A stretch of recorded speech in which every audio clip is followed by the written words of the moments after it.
Hello and welcome back to another episode of the Tottenham Way. I'm Tom Barclay of The Sun. I'm joined by George Sessions of PA. George, we're in the bowels of the Tottenham Hotspur Stadium still after watching a pretty deflating 1-0 defeat to Bournemouth, which we'll get into in a second. Just before we start the pod, I just wanted to highlight an email we've had from Rich in Perth, who's pointed out a topic that he wants us to discuss at some point about Spurs' selling record, which I think is definitely something we need to get into. It's something that in the coming weeks, I think we're gonna have a real sort of deep dive into over one podcast, maybe during the international break. But I wanted to highlight it because this is exactly the kind of interaction we're hoping for. We want you guys to email us in or comment on the YouTube videos we've been putting up or on Spotify from the podcast. Let us know your thoughts, any kind of questions, stuff you'd like us to talk about, all that kind of stuff. We really encouraged listening to. So on X, we're at the Tottenham Way, and on YouTube and Instagram, we are at the Tottenham Way Pod. So please leave your feedback there. But anyway, George, the day started pretty well with Javi Simmons being presented to the crowd before kickoff, but that was pretty much as good as it got. Where do you even start with a performance like that? Because it was, let's be honest, pretty dreadful. It was a terrible performance. Spurs are lucky it was 1-0 really in the end of the day. I think Bournemouth had 19 shots I had a look at. And God knows how many saves Vicario made as well. Really, really poor performance. And kind of, dare I say it, very Spurs. And I hate saying that, but Spurs in the past, the history, you win a big game. The next game is a 3 points, on paper that Spurs should be getting. And yeah, really, really poor performance. I think there's a lot of different sort of aspects you can go into. I'm not sure it was the right team. I think everyone probably thought it'd be the same team as Man City, and everyone agreed after such good performance. But Bournemouth at home against Man City away is such a different kettle of fish and a different beast. And for me, there was nowhere near enough creativity in that midfield. And I guess also what was kind of really worrying was just how freely Bournemouth are running through. Semenyo, David Brooks was sensational today. God, if Spurs have 60 million, chuck it on him. But no, a really poor day, and such a shame because after the win at City and the Javi Simmons news, which is a really exciting signing, 3 points today would have just been perfect week territory basically for Thomas Frank. But he come crashing back down to earth, and that happens in football. Yeah, this was exactly the kind of performance that I feared, really. Before they got Simmons over the line. It's exactly why I felt like they really needed a playmaker, because you know what the Premier League is like. Yes, it's Bournemouth at home. Yes, on paper, after such a good start, Spurs, should be eyeing up 3 points. But Antonio Reload's team is very well put together with some really dangerous players. And if you're not on top of your game, you can really struggle. And let's be honest, it was 1-0. They were lucky, Spurs, that it wasn't 3 or 4-0. It was really, really one-sided. And you're right, the lack of creativity was stark. It was just why I felt like they needed that playmaker, because Burnley, I feel like they had a good start and that kind of eased their way into a pretty comfortable win. City away, it's not really so much about creativity, it's about organisation. That was what that performance was really based on. But it's games like this, Bournemouth at home, good teams at home where you're supposed to be winning, where you really need that player who can create that bit of magic that they're really lacking in the squad. And Simmons watching up from the stands, you couldn't help just wishing that deal had gone through just a few hours earlier, so he could have been eligible to play. But unfortunately, he wasn't. I mean, you pick up on that point about how kind of easy it was for Bournemouth at times, and that was the thing that I found quite sort of stark. Was last season under Ange, I think one of my regular criticisms, and one that I feel was quite fair, was how easy the midfield was overrun. Now, what we've seen so far from Frank, particularly with the signing of Joao Paulinho, is that's been less of an issue. They've been really well organised, but it was kind of a bit of a reverting back to what we saw last season, don't you think? I thought Joao Paulinho, this was kind of his. I don't really like the midfield of him, Bentancur, Pape Sarr in this type of game. I thought Bergwijn should have been playing to have a passer, or at least someone that's going to carry the ball. But this is kind of the game where Joao Paulinho, you would imagine, is going to be the number 6 and just shut down that kind of area in front of the back four. And he didn't, I don't necessarily think he had a poor performance, but he just didn't really do that. And I guess this is going to be the challenge for Thomas Frank, isn't it? These are the games, against the bottom half, albeit Bournemouth are a very good team and probably will be pushing for the top half again. These are the games where Spurs and him have got to kind of figure out how to solve the jigsaw of the midfield setup. Even the fullbacks, even in the wide players. I wondered today, was it maybe a day for Wilson Odegaard? I'm not his hugest fan, but he kind of does take people on. And Brennan Johnson had a difficult afternoon. Kudos did as well until about 75 minutes, and then suddenly he come alive. So no, I think the midfield was a big issue today, and you're right. It did feel like the Bournemouth game we saw last season. Bournemouth were brilliant last season at Tottenham Hotspur Stadium. Went 2-0 up. Probably should have won that game, and Spurs fought back and got a 2-2 draw. And I did think, to be honest, as the game wore on, the subs went on, which I didn't think the subs made a huge difference, but you kind of had Odegaard blazed one over, didn't he? Bergvall did make a difference and had the first shot of note in the 69th minute, and then Tell sent a volley wide, which would have been a brilliant moment kind of for him as a narrative if he'd smashed that in from 20 yards. So it almost felt like, okay, maybe Spurs are finally throwing the kitchen sink and the equaliser is coming, but then they sort of, the intensity dropped again, and it was fairly comfortable, I'd say, the last stoppage time for Bournemouth. It didn't really feel like then Spurs were going to get the goal, and there was boos at full time as well, boos at half time. So there's, Thomas Frank said it himself, he'd prefer the fans not to boo, but he understands why, because the performance wasn't anywhere near the level it should be. Well, I was going to come on to that a little bit later, but seeing as you've mentioned it, the boos, some of the fans on social media have clearly seen that question in the press conference and said, no, we were booing the officials. And no doubt they were getting, particularly at full time, the officials were getting a few catcalls. But I think personally, particularly at half time and full time, it was about the performance as well, which personally, I think Frank dealt with it well afterwards. He said he could understand it. He'd rather it didn't happen. Personally, whilst the performance was, let's be frank, pretty abysmal, up there with a lot of the performances last season, the bad ones in the league. He has just won at Man City. He's had a great start. So not really personally, objectively speaking, as a non-Spurs fan, I don't think that's really what you like to see. But having said that, they're very much entitled to view their feelings however they want to. You mentioned the first shot in the 69th minute. I mean, the BBC, I was looking at the stats, they actually had Spurs down for a shot before then. I cannot remember when that was. Was it a chance or something? So that is, basically, Pape Sarr in the first minute has kind of that cross-come shot. I don't really think that counts. I think what the BBC might count is Pedro Porro had a shot blocked. I think it was later on. Which was that second half. That's 60-odd minutes.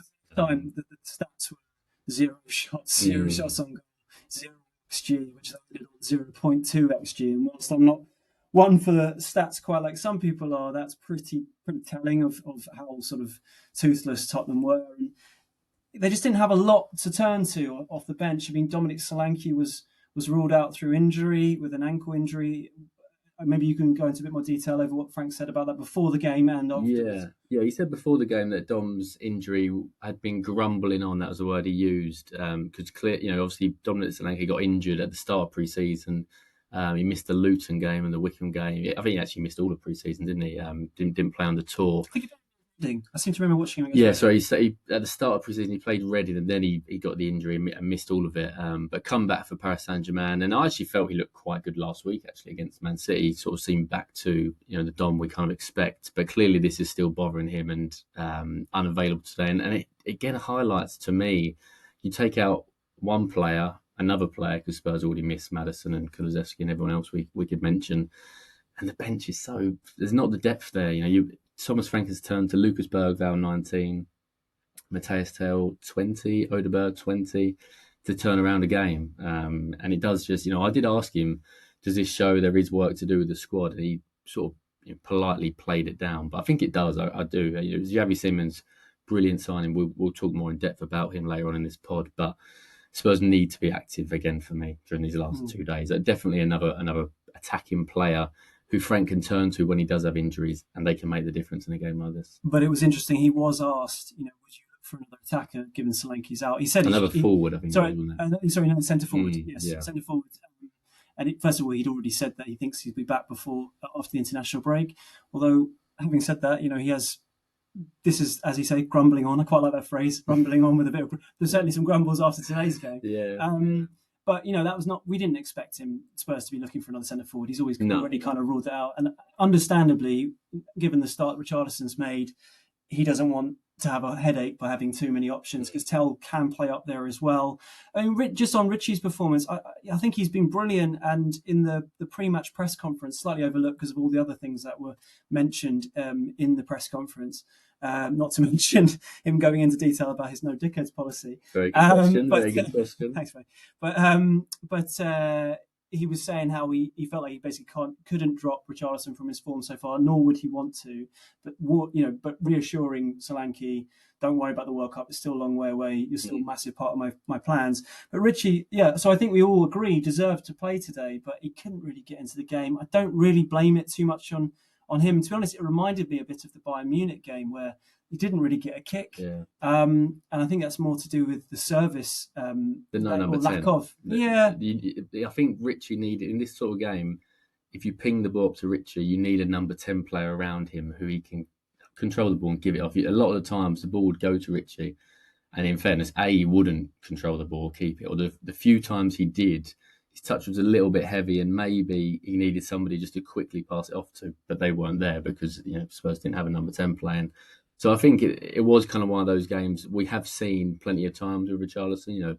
He's had a brilliant start to the season, but every so often he has a game like this when nothing really sticks for him, and he's a frustrating player. And I guess the real disappointment is that Spurs didn't create any chances for him because he's in such good form. You feel like if they created one to him, and I was kind of thinking back to that Sheffield United game 2 seasons ago where Spurs are losing 1-0 the whole game, and then Richarlison comes on and scores the equaliser in the 98th minute, and then Dejan Kulusevski scored the winner in the 101st, and I was sort of thinking maybe willing as a Spurs fan, but that's going to happen today. But they never really created a chance for Richie. As I kind of mentioned, Kudos really sort of eventually got going in the last kind of 15-20 minutes, but none of his sort of box of tricks out wide on the right really created anything for Richie.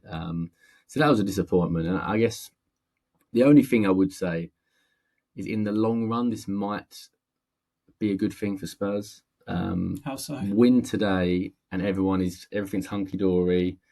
Maybe people look, Spurs, won 3 out of 3 in the Premier League. They've just signed Javi Simmons. The squad's ready to go. But this just highlights the squad isn't ready. It needs more work. And if Spurs are now active, maybe sign 1 or 2 players over these, hopefully at least 1. But if they sign 2 over these final days of the window, this result wouldn't have been the only reason why they do that, I should point out. But this has probably just maybe added another percentage of how desperately they need to do work, I think, rather than thinking the squad's in a good state. Because there was a little bit of, Spurs have won at Man City, the squad is actually maybe better than we think. But you need more depth for me, 100%. Yeah, I mean, it's the classic reality check, wasn't it? Coming back down to earth. Very reminiscent, to be honest, of a lot of the games last season. Well, to be fair, Spurs under Ange, even though they lost games, made chances. This one was worrying because they were bereft of any kind of creativity. Yeah, it reminded me actually of Spurs winning in Frankfurt on the Thursday and then having Nottingham Forest on the Monday night. And I thought, it's going to be a brilliant day. Spurs will beat Forest and it'll be all happy. And they lost 2-1 and they're all at sea. I wanted to speak about Jed Spence because before kickoff, Coity is reading out all the names, and this one he went England's Jed Spence, which was a big cheer. And he was good going forward, and it was interesting that it was Porro who came off later rather than him when Udogie came back. Nice to see him back from injury. I wonder if that was sort of partly because Porro seemed to be, from a sort of creativity point of view, quite stifled today. But the goal they actually conceded, he plays him onside, doesn't he? And it's not really the first time. He's got a tendency to do that, hasn't he? He's as Frank pointed out in his press conference yesterday, he's a fantastic one-on-one defender. He can go toe-to-toe with anyone. We've seen on his Instagram, bring me a winger. And, he's taken on Salah, he's taken on Saka, he's taken on Max Dowman, which was no mean feat, even though he's only 15 in pre-season. And obviously the players he's come up against, like in the PSG game, Man City and Burnley. But there are games, and there are quite a few from last season. I feel like there was a goal against Ipswich and a few others that actually Bournemouth. I feel like there was the Kirkes cross when they drew 2-2 last season for the opener. I think he got caught at the back post. And that Bournemouth game last season when they drew 2-2. I mean, if Spurs had all the luck in that game, battered them. Sarr scores that ridiculous cross that goes in, and then somehow Kepa takes up Son for a penalty at the end, if you remember. They didn't have the luck today, although maybe they did. Maybe it could have been a lot worse than it was. But Spence, a sort of mixed game, but that is something personally, that side of his game, I still feel needs work. Yeah, I mean, brilliant for him to get the England call up first time. And also, he's had an amazing journey. Thomas Frank said it himself. He has had a real journey to get there. 25 recently, wasn't he? I think this week to, summer of 2024, Spurs would have sold him. Everyone knows that. If a 10 million bid had come in for Jed Spence from Genoa or even less, I think he would have gone there. He didn't. He stayed around. He eventually forced his way into Ange's plans, and he's had a really, really good 2025. You can definitely say that, and he deserves this call up. But today is it's kind of a bit of a reality check for him. You've done so well. You've made this step. Now you've made the next step. You've got in the England squad, but there's always another step to go. And I was surprised though that Thomas Frank took off Pedro Porro. I didn't think. I thought this is actually one of the worst performances I've seen from Porro for a long time, because I feel like he's been so consistent, and God knows how many games he played last season. But Spurs did get into that kind of. There's a number of times late in the second half where they played the ball out to Spence at the right, and that is Pedro Porro's bread and butter, where he's deep, he sends in the cross to the back post, and it's kind of perfect for Richie and Cuti Romero's sort of pushing himself up. And Jed wasn't quite as confident in his own sort of crossing ability to swing that ball in, and would often pass to Kudus, who would do some magic, and every so often it worked. But I don't personally think that was the right sub to take off Porro there, even though he was having a bad game, because he can produce the one ball that produces the goal. He did it against Burnley. I can't think for what goal it was, but he produced an amazing ball into the box. So I didn't quite agree with that one, to be honest. Yeah, and also it was quite noticeable how the lack of threat they had from set pieces. I'm actually thinking about it. They didn't have that many. I mean, I think you've got to give credit to Bournemouth for not conceding too many free kicks and corners and even throw-ins in dangerous positions. But, given that it's the international break coming up, I see your point. If it's a fitness thing with Porro, then why bring him off? But once again, we haven't actually pointed out this is yet another bad performance, bad result ahead of the international break. It's just something that Tottenham just seemed to do. And they didn't Luton 2020 is the last time Spurs won before the international break. And that was a hard-fought win, wasn't it? It was painful, and Basuma gets sent off for a silly dive. The start of Basuma's decline. Yeah, I mean, just briefly before we sort of maybe finish on Simmons and what he can bring, because that can be a sort of positive ending to it. Just a couple of points. I mean, I think a few fans might pick up on a potential second yellow card for Semenyo for tripping Richarlison. I wasn't quite sure what he got booked for the first red. Was it for stopping the free kick? Yeah. For me, it was never a second yellow card. I think he actually tried to get out of the way, and Richarlison was, to be honest, it looked like he was trying to get caught, if you know what I mean. So not for me, because I'm wondering where the booing towards the officials came from, whether it was mainly just frustration of the day or whether they were particularly bad decisions, because I didn't see too many bad ones from my perspective. I didn't think the referee was great from the point of view that he booked Semenyo in the first kind of 10 minutes, and then he booked Mickey van der Ven after about 15, 20 minutes for a foul which wasn't a great professional foul, kind of either just inside Bournemouth's half or just inside Spurs' half. But once he gives that yellow card, he's set a precedent there that he needs to keep then handing out yellow cards for that sort of foul, and he didn't do that. And then I think that's where the Spurs fans' frustration was towards the referee. There was a number of fouls that he didn't. It looked like, that's a yellow card, and he didn't do it. And I would agree with you with that, Semenyo, and I think that probably was a coming together where it's enough to not give the second yellow. And I actually thought that potentially Bournemouth could have had a penalty when it was Kudus that caught Marco Sensier. But when I saw the replay of that, I couldn't quite see if there was actually contact. But I don't think he had the greatest performance referee. But, Spurs didn't lose because of him. They lost because they weren't good enough. I agree. I mean, Vicario, from a positive, had some fantastic saves, particularly those two strikes from Semenyo and Brooks on the turn. Brooks, really, honestly, I mean, it's not a Bournemouth podcast or a Wales podcast, but he's someone that I interviewed when he was much younger. If you don't know his story, he's amazing comeback from having cancer as a young player, but he looks really back to his best. He caused Spurs problems throughout, and it was a surprise, to be honest, when he came off. But I think Areola is almost similar to Postecoglou in the way he just gets every bit out of, or the plan is anyway, to get every bit out of players and then change them with like an hour and 70 minutes or 70 minutes to go when they're completely drained.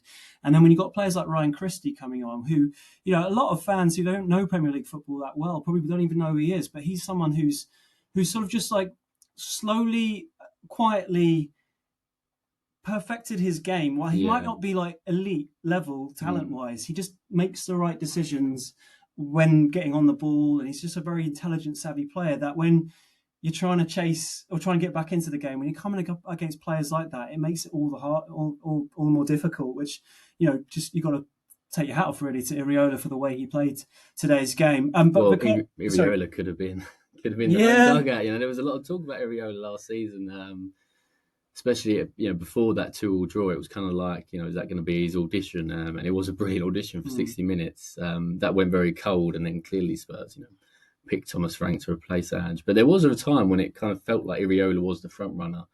And it's an amazing performance. It really was. Bournemouth was sensational. And even at Liverpool on the opening day, there's a few issues in that game, but they look brilliant at times. And he's an amazing manager. I'm sure he's going to go to the top. The only thing is he seems to also struggle breaking down teams, and maybe that's what put Spurs off, or maybe they just didn't decide he wasn't the right man for them. But I think that's his next step to become a real elite manager. But he's so young and already doing amazing work. I mean, amazing to consider he's got back-to-back clean sheets and he's lost three defenders to the Liverpool and the goalkeeper to Liverpool, Real Madrid, and PSG. But the point I was going to make about Vicario, whilst he was very good with his saves today, there was one pass out which led to that chance for Tavernier at the back post with his left foot. And it wasn't great. Again, his kicking, it didn't cause a major issue, but there were times last season where his kicking was an issue. It's been less of a problem so far this season, but not great. But anyway, let's focus on the positive. Javi Simmons, he's here. He's watched this game. This game, as I said from the top, was an absolute sort of example of why they needed to sign a playmaker. What do you think he can bring when they have games like this, when they're really struggling to break Bournemouth down? But with the caveat, though, it wasn't just that, was it? They didn't really get many chances to even try to break them down. No, they didn't. Was it? It wasn't just about they just couldn't break. It wasn't like Bournemouth sat back. It wasn't a low block. It wasn't that at all, was it? It was just a masterclass. They couldn't actually get the ball for Bournemouth. No, that was almost the issue. But no, look, Javi Simmons, I've been frustrated with the club's transfer window. Obviously, they missed out on Ebrachese, Morgan Gibbs-White, but this is a real big signing. Everyone's known Xavi Simmons for, I think, probably 10 years. When he moved to PSG as a teenager from Barcelona, he has always been the wonder kid, the prodigy. I guess he hasn't fulfilled his potential yet, but God, he's only 22, so it's a massive signing for Spurs, and for 51.8 million, it seems like, doesn't it? 60 million euros overall. RB Leipzig have got a sell-on clause included in that, but it seems a brilliant deal. And I would maybe throw out and say, I think it probably is, looking at his ceiling and his potential and the fact he's got so much Champions League experience, I think maybe it will be a better signing than Eze or Morgan Gibbs-White. Not now, because those two guys are ready to hit the ground running. But in the long run, if he can fulfil his potential at Spurs, they've got a superstar there. Yeah, I would say. I wouldn't disagree with that. I do feel like Eze and Gibbs-White, in the position they're at in their careers and their Premier League experience, would have been, for now at least, better signings. But look, we're being optimistic. They've got Simmons. No one wants to hear me saying, "Oh, he's not as good." Let's lift and he's the mood. He's got Champions League experience. He's going to get used to the Premier League. But yeah, he could be really exciting. But I mean, today's performance generally was bringing the Thomas Frank era down with a bump after a fantastic start. But I don't think it should be overlooked still. What a solid start. Better than that, apart from today's performance. And add Simmons into this team, hopefully add one or two others, and then suddenly Spurs do have a squad which you think, actually, maybe they can handle Champions League. And look, Simmons' versatility is going to be crucial. He can play across all four positions, doesn't play as much on the right. From reading Transfer Market, it seems like the majority of his performances for RB Leipzig have been on the left wing, but the kind of caveat is that they play with two number 10s. So I think he's kind of been the number 10 on the left, but he's clearly a player that's going to be either on the left or as a number 10. And I just think he's going to be the guy that links everything. That's what Spurs miss when Maddison's not there. Somebody to take the ball, give it to the fullback, give it to the forward, give it to the wide players. Maddison is the fulcrum that does all that, and I think he's going to be the guy to do it. And I love that he's got Son's shirt. I think whoever got Son's shirt, Eze would have been great as well, admittedly, but whoever got Son's shirt needed to have personality, needed to have aura, needed to have a bit of stardust, and he seems to have that. And I think most people will probably know Javi Simmons for the goal against England, I guess, in the Euros. Yeah, amazing strike, out of nowhere. And he's got that in his locker. I'm sure he's going to score some fabulous goals here this season for Spurs. And I guess the hope is that, they've got him over the line. That's a big statement to the rest of the world as well, we should say. You've signed a player that at the start of the window was linked with Chelsea, Arsenal, Man City, Bayern Munich wanted him. Sounded like he wanted to go Chelsea at one point, and then Spurs have come in, and now he's picked Spurs. That's brilliant from a Spurs point of view that he has picked Spurs, and hopefully, they've got him. They can sign a couple more, and all of a sudden, you have real options and real quality in there, because the three signers they've made this summer, Palina, Kudos, and now Simmons, they're all real quality players that either start or the first option off the bench. If they can get two more, and maybe you'll talk a bit more about their targets over the next couple of days, if they can get two more for me, then it has been a very good window. And that's the exciting part, that, this is another piece of the jigsaw that Thomas Frank needs to really go for the 4 competitions this season. Yeah, I agree. I guess we'll have to wait and see. I mean, I think there is interest. I believe there is interest in Manuel Akanji in Man City, but I don't know how likely that one is to get over the line. We'll have to wait and see. But you're right about Simmons. I mean, I remember listening to the podcast that Tom and Marcus did before he signed, when there was, the interest was clear, and Marcus was kind of playing down the fact that he wanted Chelsea. But Tom made some really good points. How, look, you're naive and kidding yourself if you think players who really have no particular reason to want Tottenham over any other club might not be interested in other clubs as well. But the fact of the matter is, like he said when he signed, Tottenham called and he answered. Yeah. And he also pointed out in his unveiling how much the manager played a role, which is something key. But anyway, obviously a difficult day, a poor performance. But hopefully, fingers crossed, the next couple of days can bring something positive. I imagine next week we'll do, or if it's not me, you guys will do a reaction to the transfer window, how it all went. In the meantime, we'd love to have your feedback, particularly ahead of that podcast or any other podcast going forward, whether it be on our email address, which is the Tottenham Way pod@gmail.com, or answering the comments in the YouTube, which is at the Tottenham Way pod, Instagram at the Tottenham Way pod, or X, which is just the Tottenham Way. I think I've got all of that there, George. Yeah, you remember more than I do. Yeah, off the top of my head. If I've got any of those wrong, apologies. But as for now, difficult day, but there you go. Thanks for listening, guys. Cheers. Cheers.